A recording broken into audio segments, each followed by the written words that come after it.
Welcome into another episode of the Voice of Camp Nathaniel, happening on the campus of Camp Nathaniel. This is Lee Sharp hanging out with you all today, and I have two extra people hanging out in the, I guess this is the radio room? Yes.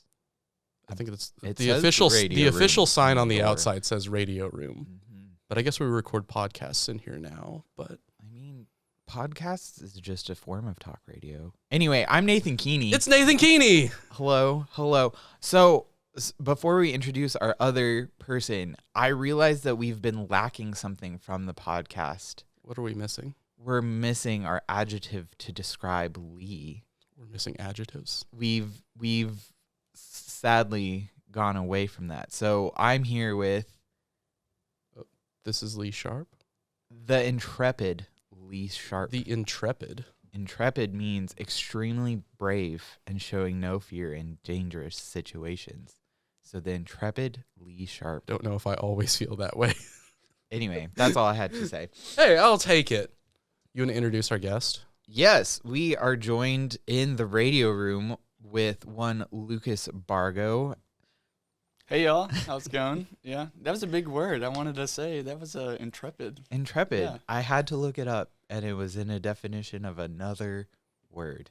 But Notice You have how to use- I didn't get an adjective, but didn't. you know, do you want one? no, it's too The late now. capable Lucas Bargo. Thank you.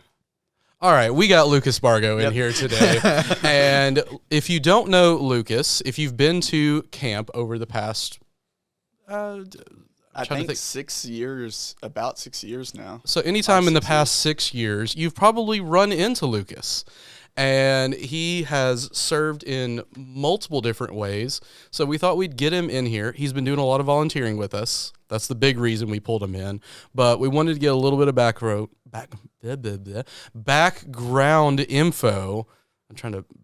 I think I mixed background and info there. Yeah. Anyway, background info on who is Lucas Bargo.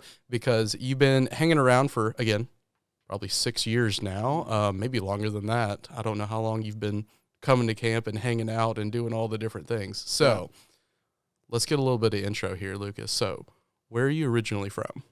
Yeah, so I'm from London, Kentucky. All my kin's in the mountains, though. I say Harlan just as much as I say London, just because all my relatives are all over the mountains. So I will stop right here too. It's weird calling you Lucas because we always just call you Bargo. So if I slip up, I say that's fine. okay. I mean, that's definitely a thing here at camp too. The amount of names that occur for Lucas Bargo. It's true. Have a whole ice cream named after. Mm-hmm. Thanks to There was William. an ice cream named after you, wasn't there? It was, yeah. It sold out. It was Bargolicious. I think. Bargolicious. Was it like a Superman ice cream? It was, and it went from like not selling to like the best seller within that summer. So I have a question. In the realm of camp, is there something that you are highly passionate about and get really excited for anything? yeah, that was definitely a pitched question just then. Lucas, so some background here. Lucas has served on as a summer missionary. So he has come in for the whole 7 weeks of summer, has done the training, hung out with all the campers. I don't know all the different jobs that you've done, but answer that question and then we'll get to some of the stuff that you've been serving with. Yeah. I've been for the past, I think, 5 years, because last summer I actually wasn't here last summer, but I was here throughout the year. Okay. But I've done Trails of Truth, which we'll talk about later, summer missionary counselor and team leader, kind of the roles that you do with that, and then dining hall supervisor for different periods of time, and then here and there maintenance or just where I've needed to really be able to learn the kind of the inner workings of camp, because it is just interesting to me. And this too. This is great. So Yeah, this is your first time on the podcast. it is. So It is. We're very official. Yes. welcome. We say that out loud like it actually means anything. It meant something to me. So, I mean, hey. So, did you come to camp as a camper? I'm curious now. I did not. Okay. So I didn't know the full story. This is where I was like, I don't know if he was here before and he came as a camper, and then it was like, oh, I want to do I want to get into it more and do the missionary thing? Or how did you get pulled in then? So it was really just kind of funny because I just got handed an application my first summer by some of my friends that worked at Schwinkies. All right, I was going to say, you can name drop. Who's to blame here? Yeah, I just got handed an application, and it was like, hey, fill this out. If you do good, we'll read it, but you're going to work this summer. And I was like, what's Camp Nathaniel? I have no idea what it is. As much as my family's from the region, no one in my family knew anything outside of the name Larry Toner, maybe. Okay. But other than that, didn't know camp, didn't go to camp, didn't even know it existed. And I showed up in the middle of nowhere, and I haven't left since. So hello to Larry Toner as well. Yes. Shout out to him. So you got pulled in by the Schwinkies. Yes. Which summer was that now? Either 2020. Okay. It was a COVID summer, so I don't know. That's one of the COVID years. Yeah, I don't know if I don't think it was the one that they basically had day camp all summer. I think it was the one that it ended early. Okay. So maybe 21, so 5 or 6 years. Okay. So that would have been an interesting time to jump in because, well, everyone's life was chaotic and interesting at that point because COVID was running the world at that point, and it was a bit chaotic there. And it was just very interesting jumping into something, not having any experience of what is mission life even look like. Gotcha. And then, not know, fall in love with it, and then have to go home a week later. That was a very crazy turn of events. And I was like, I really just think I'm hooked to that now. Yeah. Gotcha. Yeah. So I'll ask real quick. So did you grow up in church, or was that a thing? When did Jesus come into your life? I'm curious now. Yeah. That obviously happened before you applied for summer camp there. Yeah. We do check our summer missionaries before they show up. Thoroughly. Yes, it's a very thorough investigation. Yes, I can speak to that. Very thorough application. It is not you don't just sit down and do that in even an afternoon. This is it's like a multi-day event. Yeah, but I was still more of a toddler Christian because I think I was saved and baptized in 2018. Okay. 2017, 2018.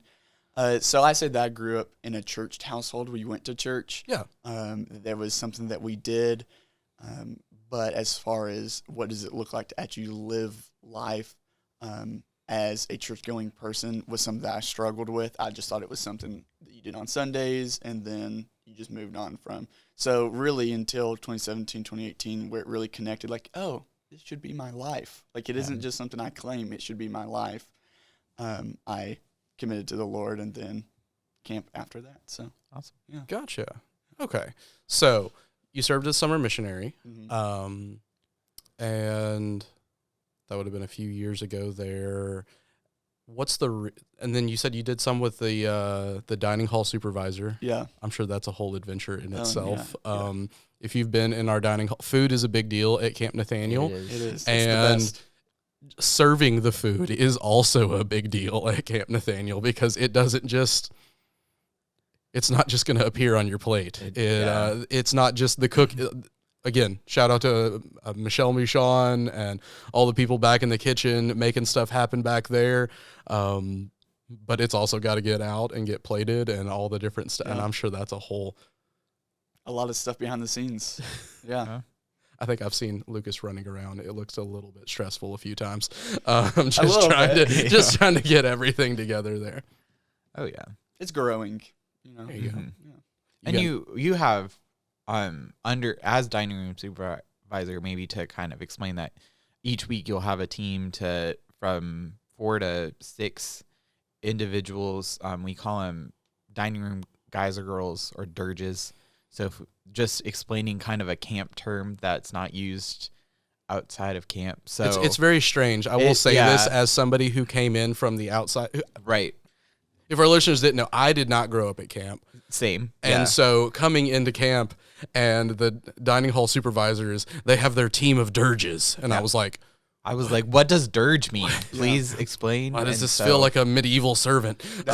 My first summer, I was nothing but a dirge. And so that was I went from knowing nothing to I'm also in this role of what in the world am I, and learning all the things really quickly. Yeah. For sure. And like again, such a crucial part to the running of camp. Like when you think of summer camp, you often just think of kind of your counselors and your summer, like your activity leaders and stuff, but we couldn't operate well without dirges. Right. And even for like our overnights, we have to fill those roles because again, we eat most every meal family style, so they need to get the food to all the tables. They fill our water pitchers and stuff like that, so our counselors can sit and pour into the kids' lives in a way that's not interrupted by getting things and stuff like that. So the other point to point out there is that we do family style on purpose. Yeah. Right. It's not just because we think it's easier to set a giant plate of food out in front of the kids, but it's a way for the table when all the kids are gathered around the table and there's one big plate of food and there's one counselor there, like the counselor ends up kind of being like the parent of the table. Yeah. And all of the kids that are there, that are campers, you end up serving each other. Right. It's a literally a we're putting into practice the idea of you are going to serve the people around you. Yeah. Right. I'm thinking from both perspectives of being the counselor at times and then also the one in charge of making sure that layout happens. Is that it takes more effort to do a lot of that setup too. And it just, the people that are involved with it, that's why you have to lean on them to, okay, going to trust what they put out, you know, be kind to them and stuff like that, because they're caring for 15 tables, you know, like a lot of tables, but you really get to connect with the kids and grow with them and maybe even teach some, you know, table things of like, when you pass, please, thank you, like things that you may not even use anymore, and it makes you realize, oh, this is good. This is something that I maybe need to do more as well. For sure. So going from, we've talked a lot about your dining room supervisor ship and dirging roles. What other, like you said, counseling and anything like that? Do you have any You got any good stories? Do you got any good stories from that? Yeah, do I? This is a family podcast now. I'm just kidding, guys. We keep everything pretty good here at camp. Yeah. All the stories that I have are funny. If it's from team lead or counseling, you always have the stories that, especially for team leaders, that you have competitors, you have other teams that you're going against. And so there are some people that we have a long-standing competition. So Kayla Plitt, so Derek's wife, that was one that for years now we've competed in multiple events against one another, and it's kind of just a joke. One of the funny stories is we had to be on the same team like at the start of the week, and we thought we were going to be on opposite teams, but they combined the teams, and we went from like, okay, I'm going to win, I'm going to do that, to absolutely blowing everyone else out of the water. Like, it was really great week, and we're like, this may actually be better, but that's another story. Counseling story. Had to break up the powers there. You know, you can't put all your... There are some people that have more of a competitive spirit than others. Yeah. When you stick them both on the same team... I think I would have loved to see that week, because just seeing... Again, my first week of camp, I was a team leader against Kayla. Yeah. And I didn't really know what I was, but to see, and I've seen you as a team leader in different times. So like to see both of you together working together, that would have been. I would say that I'm not a competitive person until it comes to team leading. Yeah. And then it just this whole side, and I don't know if it's just like I want the kids to do well, and so part of me is like, yes, let's go. I don't know. It's just something about it, or it's just competing against my friends. There's that healthy competition as well of, you know, this is basically our family, if I'm a counselor too, but this is basically our family competing healthily against someone else's family. Yeah. So anyway, counseling story. Yeah, counseling story. Got a lot of them, but one of my favorite ones is really shows ultimately how powerless we are when trying to connect or make things happen, and we have to rely on God, because there was this camper at the time that was very homesick, did not want to be here. And this is a funny story now. We've related this story a couple of times, but was ready to go home and stuff like that. And so night after night, we talked about going home and, hey, stay one more day, and we're doing this and this and this and this. And that would help. That would work. But then those big emotions that, that we want to be kind towards and attentive towards, to talk through and stuff, kept popping up until it kind of came to a boiling point to where wanted to go home, was done, and talking through, okay, well, we'll have to go talk to the camp director, we'll have to do all these things, and I was preparing for that. Well, we went out on the porch of the cabin, and we were in Cuba, so the topmost cabin, and every night this cat would come out of nowhere and like lay and sit down with us as I'm talking to the campers, but especially this camper that was homesick. Mm-hmm.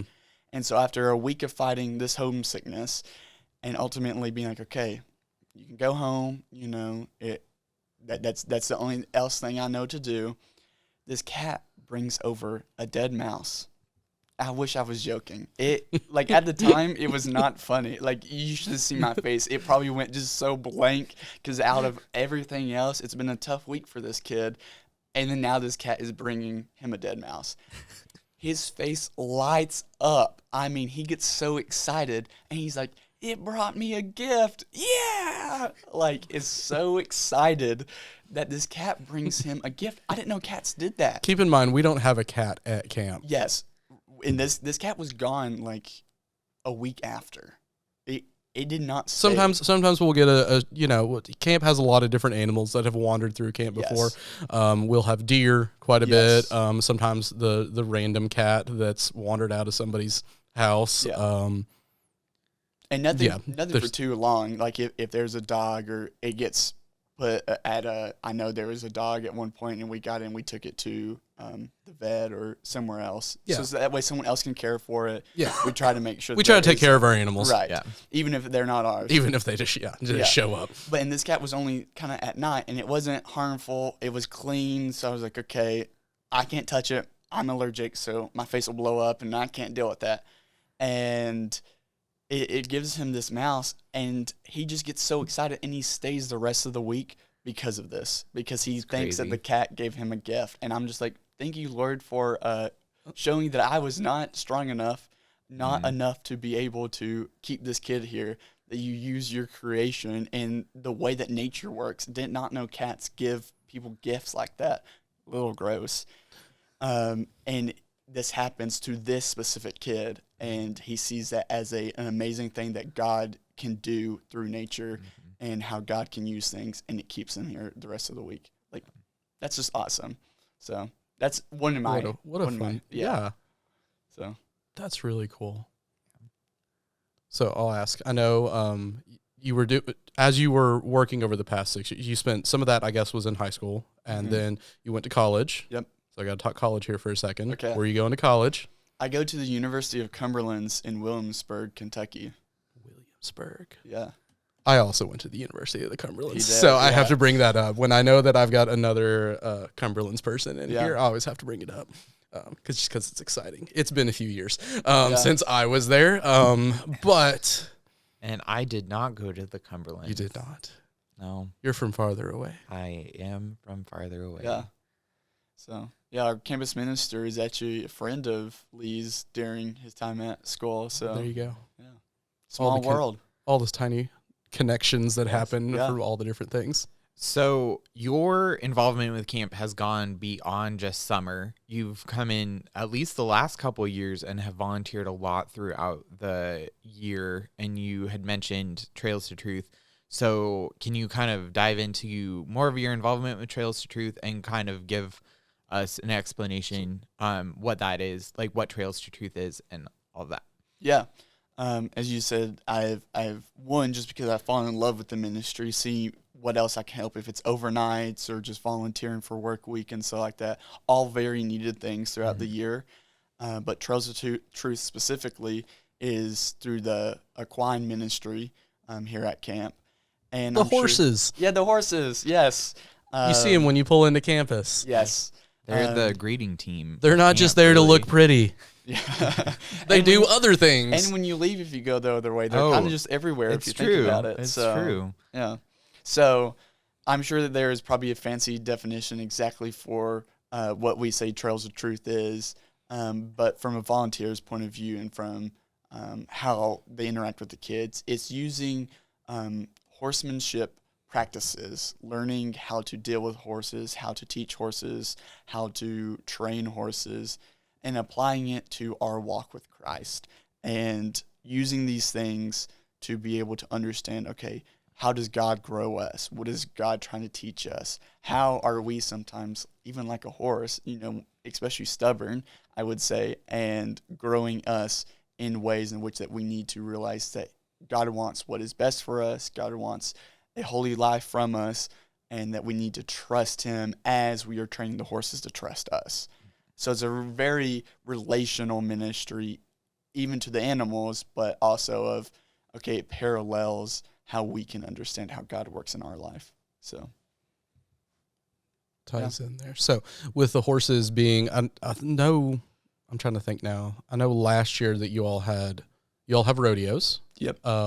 So the way that the program breaks down, there are students who, I don't remember the exact age range there, but I want to say it's like middle school to high school, something along those lines. I think it's like 7th grade to senior year. Till senior year, okay. And we have a limited number of spots, mostly because we have a limited number of horses. Right. And obviously volunteers come in to help teach and lead. So it's a very small group there. So I know James and Hannah lead that up. They try to do their best with making sure that they can get as many kids who are interested in it to come in. It happens every Tuesday and Thursday, if I'm remembering correctly, throughout the school year. And so it is a full year-long commitment. It's not just like I'm going to go learn how to ride horses on the weekends. It's a pretty big commitment for these kids that are coming in. And some of these kids have ridden horses before. Mm-hmm. I think some of the kids, if I'm remembering correctly, have never sat on a horse in their life. No. And so they go from, I know absolutely nothing, which is someone like me, who this is why I brought you in to quiz you, because I'll say my own ignorance here. I know nothing about horses other than they're big and they eat hay. And you can go from knowing absolutely nothing to, because you all aren't just teaching them riding stuff. You're teaching them how to care for the horses. Yeah. How do you brush the horses? Yeah. How do you saddle care, which I didn't even know that was a thing. Yeah. But James is like, oh yeah, we have to take the leather on the saddle and we have to put I don't even know what products you put on the leather, but like there's stuff to take care of all of that I'm like, well, it's obvious now that you're saying it out loud, but it just kind of goes. I just never think about it. Yeah. And so a lot of those kids, some of those kids are learning, they're learning all kinds of stuff that is through horsemanship there. And then obviously tying that to how God leads us. So I don't know if you've got any fun stories for that, or I guess what pulled you into the volunteering for that? Oh yeah. Was it like working there during the summer, or was it you were a summer missionary and they pulled you into the barn during the summer and you thought this is it? So I'm actually a lot like you. I actually was afraid of horses. I had a not fun experience growing up with horses. Okay. And so I was like, I'm a little nervous about this. I have been a camper for 1 week. It was after I started working at camp. Okay. And so that's just a weird experience in itself. And I was like, I still have never rode the horses here. And so let me try doing it. Absolute fearful week. And I got there, and the way that they help every age group, I was in high school, every age group to be able to be like, whatever level that you're at, we will work with you and we'll encourage you and we'll teach you. And so that's how I got tied into it. I was like, this is actually fun. I like going on trail rides. And I don't know all the behind the scene things, but I'm like, I like these people too. I would love to work with them, and I'm close with them.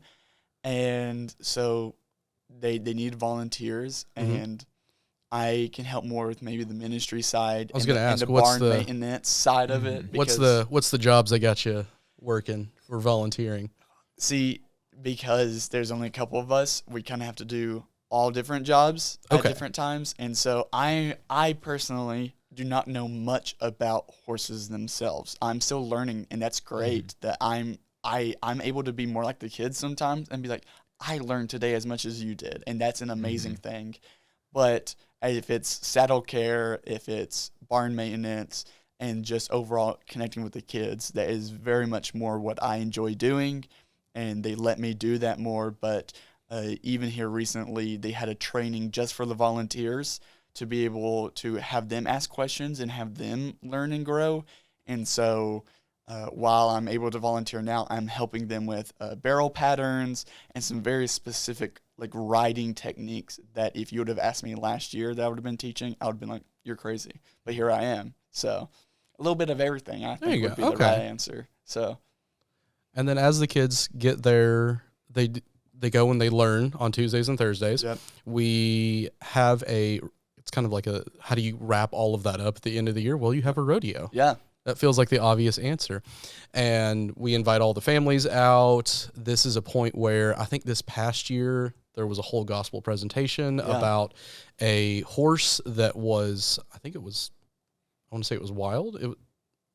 It didn't have all the training done that it probably needed. It was a young, it was young, Freedom. Yeah. A very young horse that didn't have a lot of stuff. And that horse has been worked with quite a bit to where when it came to the rodeo, I forget who led the horse out, but they were able to walk out with the horse and show all of the different things that the horse has learned to trust the rider. Yeah. And then comparing that to how God takes us, and as we are going through life, we learn to trust and depend on him more and more. And I thought it was a really good presentation. Yeah. I was like, that's pretty solid there. Especially for Freedom, because it was Freedom and Ananias, if I'm not mistaken, and Freedom joined the herd. And he's one of the horses there. Yeah. So Freedom the horse, yeah. And it was more of a calling of how God brings us into the fold, and how that we are called into it. And then Ananias was more of like working with like a tarp and the fear sometimes that we can have in following who is leading us and ultimately submitting to the one that we trust. So, yeah, great things. That's a beautiful note to end on there. Yeah, it is. I don't know if I can come up with a better note than that. Well, thank you, Bargo, for thanks. coming in and joining us on the pod. Do we have anything, Lee, that we want to highlight? We have all kinds of things. We are now, where this is premiering in March, we've got all kinds of stuff. Yes. That's going to be happening. So let me think now. We probably by the time this premiered, we had finished up our college retreat. Yes. We're recording this ahead of time, so I'm just going to say it was great. It was fantastic. It was the best weekend ever. Well, hopefully that comes true there. I'll be the judge of that. I'm going. So there we go. And we've got a bunch of retreats that are going to be happening in March. And so if you're not already signed up, we've got a high school retreat, so high school is going to be 9th through 12th. Middle school retreat, which is going to be 6th, 7th, and 8th. And then we've got a grade school retreat, which is going to be 4th and 5th. Those are all happening on the different weekends in March there. I think the high school one is on March 6th and 7th. And then is it the grade school is next? Grade school is the 13th and 14th. And then middle school is going to be 27th and 28th. And we've been talking about it for the past few podcasts. So you're probably like, oh, they're going to talk about it again. Yes, we're going to talk about it again. Because if you're not already signed up, now is the time to do it, because those weekends are going to get filled up, and we want to make sure that you have a spot. So if you're not already signed up, go sign up now. If you're a parent listening to this and it's one of those things where your child has never been to Camp Nathaniel before, this is a really great way to try it out. It's one night. It's only one night away. They get a taste of camp there. We do our best to cram as many camp activities as we can into that. It's not actually possible to fit all of the camp activities, but it's a very packed weekend with if the weather's nice, we'll have fires going. We'll have some chapel sessions. We'll have tons of games are going to be happening. Again, all the food, as we talked about food earlier, there'll be lots of good food. It's a really fun way to be able to, if you've never been to camp before, it's a great way to come back and check camp out. If you have been to camp before and summer is forever and a day away, you can actually come and hang out with us for a weekend, because you just can't wait till summer. This is and bring a friend. Bring a friend. I will say this, and then we can move on to other events. But the overnights, we give our attendees a bang for your buck. There's no other place that you can go for. It's $20. You can't get those experiences for $20 really anywhere else. No. Most other places are going to charge you 5 times as much as that. If you're a parent listening to this, you can't pay $20 for babysitting that lasts overnight. Yeah.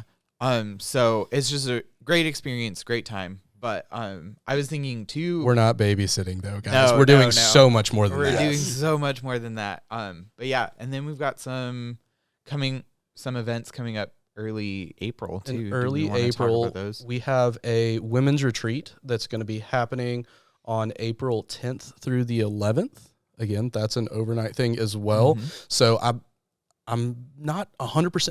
We should have the information. registration. That's the word for that. Registration. And they've got more info of that at campnathaniel.org. Again, if you're signing up for any of those retreats, you hop on to campnathaniel.org, go under students. For the women's retreat, go under, I think it's under families or adults on there. Yes, We've also one of the got two. a men's day where we're going to be out doing all kinds of games out in the field. We'll have some speaker there. I think this year we're talking a lot about wisdom and where we get that from and the idea of passing wisdom down from older generations to younger generations.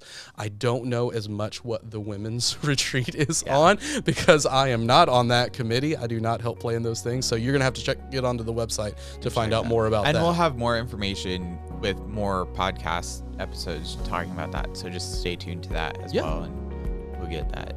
Keep an eye on our social medias, whether that's Facebook or Instagram, but the website also is pretty good. We keep all of that up to date, so yeah, just check it all out. Well, guys, thanks for hanging out. Lucas, thanks for telling us all the stories. Yeah, thank you. We'll have to get you back on here at some point. I'm sure you have more stories. Turn that down. He only told us a few stories today. He got real excited the other day when we talked about like, hey, do you want to come be on the podcast? I played it cool. I tried to play it cool at least, but yeah, it's been fun. It's a lot of fun. Yes. We'll have to come get more stories out of you. Well, guys, thanks for listening today, and we'll come hang out back again with you in a couple of weeks here. See y'all. See ya. Bye.